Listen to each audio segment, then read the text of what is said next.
In this video, I'm going to teach you how to remove Oculus controller battery. It's a very easy process, so make sure to follow along. In this video, I'm going to be talking about how to remove and replace the batteries on the controllers for your Oculus Quest. If you want to change the battery on the actual headset itself, then this process is going to be way different and I'm not going to be covering it in this video, so keep that in mind.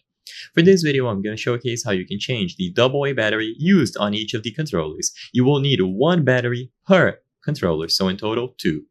So all that you have to do is slide the battery cover from the controller. So if you look on your controller sideways, you will see this gap here.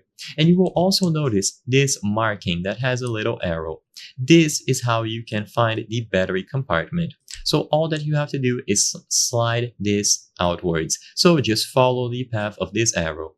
Once you slide this with enough force, it will undo itself from the latches here and here.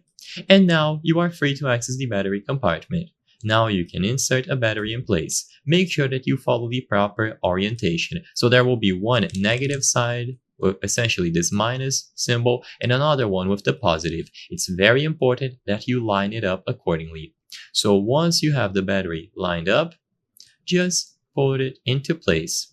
Once it is housed here in place, you are now free to close this battery compartment with the same cover, so you just do the opposite route.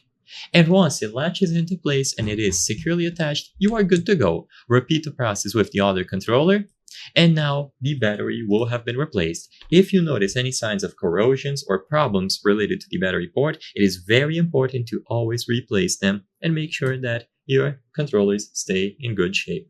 I hope I was able to help you on how to remove Oculus controller battery. If this video helped you, please be sure to leave a like and subscribe for more very easy tips. Thank you for watching.